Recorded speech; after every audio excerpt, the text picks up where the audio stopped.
Қызлар, бүгінгі мінекей сабағымызда біздер Қарақалпақ халқының қар үйіне тағылатұғын баушылар туралы сіздерге түсінік беремен. Әзір олардың әрбір қайсының атын айтаман сіздерге. Бұл қар үй дегеніміз не, бұларға тағылатын құрлар дегеніміз не деген түсінікті елі толық бастан аяғына дейін сіздерде түсінік жоқ шығар. Қар үйдің қандай екенін көріп жүрсіз ғой, қар үйді білесіз бе? Сол қар үйдің енді сұлу болып, шырайлы болып тұру үшін мынандай құрларымыз сіздерге қазір.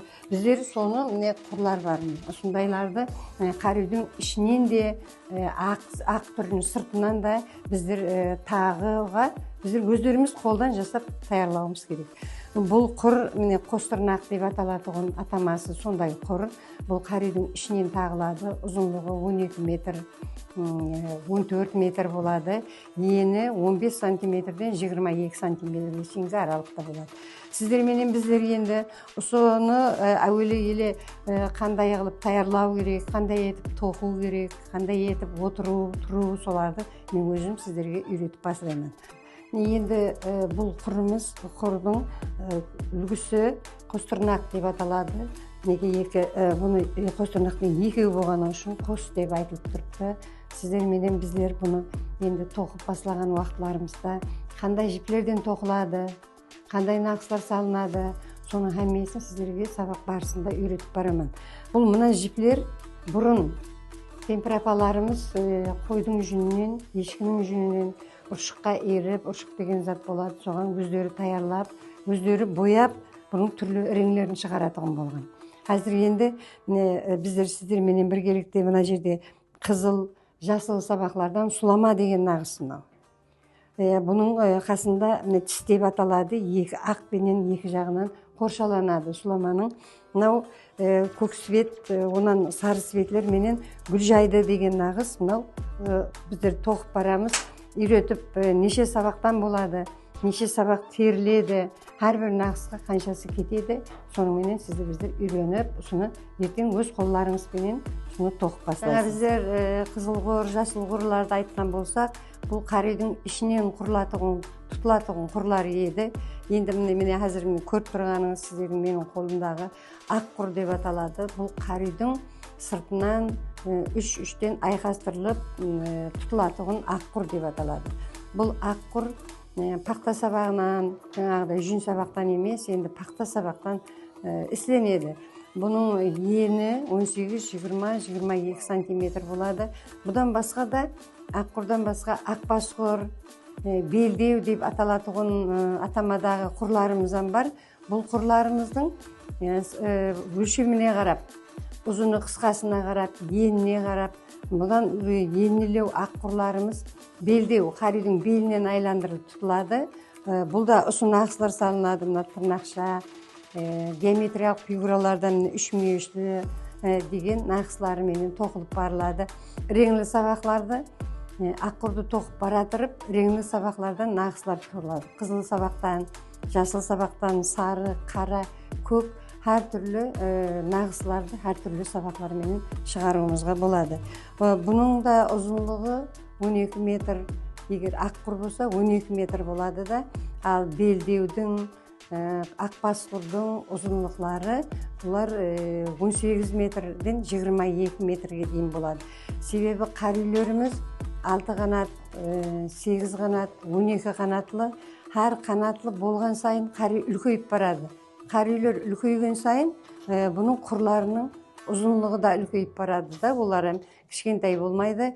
Соның үшін сіздер менен біздер ұсыны тоқып атырған уақытларында бұлардың ұзынлығына, еніне әтібар беріңкірейміз. Қағып тоқып, бұны тоқып басылағанынан бастап, сіздер боламан дегенше қандай етіп тоқылып қағылатығының ендігі сабақтың барысларында үйретіп барамын. Қызлар, енді жаңағы күніменен қар үйдің әнжамлары, қар үйге тұтылатығын құр, қызыл құр, жасыл құр, ақ құр деп айтып атырмыз ғой. Енді сол мынадай қар үйдің қазір сіздерге мен өзінің формасын көрсетіп атырмын. Осы қар үйді көріп жүрсіз бе? Осындай үлкен тігіліп тұрған қар үйді. Енді сол қар үйдің мынау кішкене сіздерге арнап көрсетейік деп алып келіп отырмыз. Мына қар үйдің жаңа айтып атырған ақ құр дегені мынау. Некені ағары үш жерінен 1, 2, 3 былай қарап және 3 осы 3 жерінен 6 рет айқастырылып тұтылады. Бұл ақ құр деп аталады. Енді бұның ішінде бағана ақбас құр деп айтып кеттім. Міне сол ақбас құр деген мынау дөңгелегінен тұтылады. Бұл құрлардың бәрі тұтылғанда бұл біріншіден қар үйдің сұлулығын келтіреді, шығарады, шырайын шығарып тұрыпты, иә, сол құрлары менен сұлу болып тұрыпты. Мына болмағанда сұлу болмаған болады. Енді мынау үзік деп аталады да, бұл киізден сыртына мына бөзден қаплайды, сөйтіп қар үйді жауып қояды. Енді мына белдеу деп айттым бағана. Ақ құрдың белдеуі, міне мынау белдеу деп аталады оны мынау. Мынау есігі қар үйдің. Мынау есіктен есік қас деп аталады мынау. Бұлардың нақсыларын тоқылып барылады. Түрлі іреңдегі сабақлардан тоқып барамыз. Енді мынау шаңарағы үстіне жабылатығын мынау түңнігі. Мына ішіне есігінен кіріп, мынау ергенек деп аталады, есік деп айтады біреулер. Мына ішіне арша қойып, үстіне жүкті жинап, сұлулап қою үшін бір безеп, сұлулап қояды. Сіздердің бәріңіз көбінесе қар үйге кіріп көргенлеріңіз бар ма? Сондай мінекей біздердің сол Қарақалпақ халқының қадіриятларының бірі бұл қар үй әулеттен әулетқа ата-бабаларымыздан біздерге дейінгі келген біздердің ең қадірлі заттарымыздың бірі. Енді оқушылар жаңа құрлардың қайтып тоқылуындағысын бәрін түсіндірдік. Әзір міне жерде міне 3 мүйіш болып қазықты қағып қойыппыз. Бұл құрлардың таярлануын соның қалай етіп таярлау керек. Міне екі қыз қолынан міне сабақларды, біреу ақ сабақты, біреу көк сабақты ұстап, неден айланып жуырып тұрады. Бұлар сабақларды жуырып таярлау деп айтылады да. Ал мен міне жерде әзір күзу байлап отырамын. Мынау күзу деп аталады. Мынау күзу деп аталады. Бұл күзуді байлап атырғанда, мына іштен ақ сабағын, сырттан көк сабағын сөйтіп тартып байлап, мына қыздар әзір өтеді. Қызлар менен бірге алдыңғы таярлап атырған құрды енді мына жерге тоқуға таярлап байлап аламыз.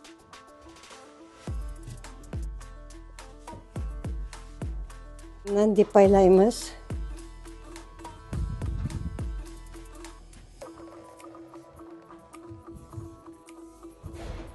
Енді болды, мінекей байлап та болды. Енді бұны тоқуға таярлап, мына жерде міне өзінің адарғы деп аталатын ағашты бұған кигізіп, тоқуға таярлаймыз. Енді бұны таярлап алдық. Енді бұны сіздерменен біргелікте мінекей тоқып бастаймыз.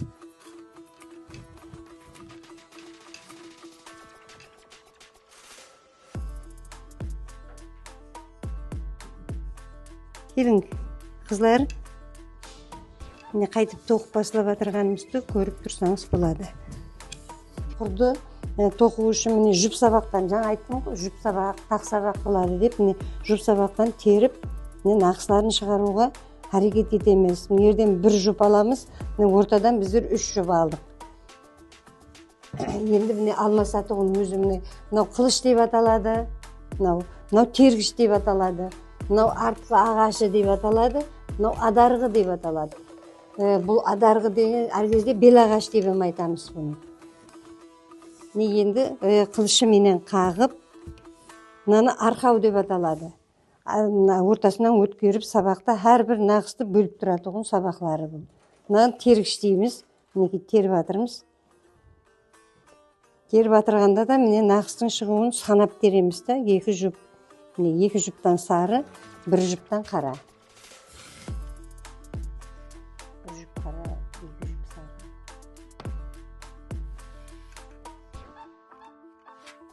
Енді жаңа күніменен сіздерменен құрды қалай етіп таярлауды, өздеріңіз қолыңызбенен таярлап, соны әкеліп мейірге құрдып тоқып басладық. Міне енді сол тоқыған құрымызды болып, мынандай құр пайда болды. Светлерін көріп тұрсыз ба? Сондай құр пайда болды. Енді әр уақыт осы құрды таярлаудан алдын жаңағыдай етіп таярлап аламыз.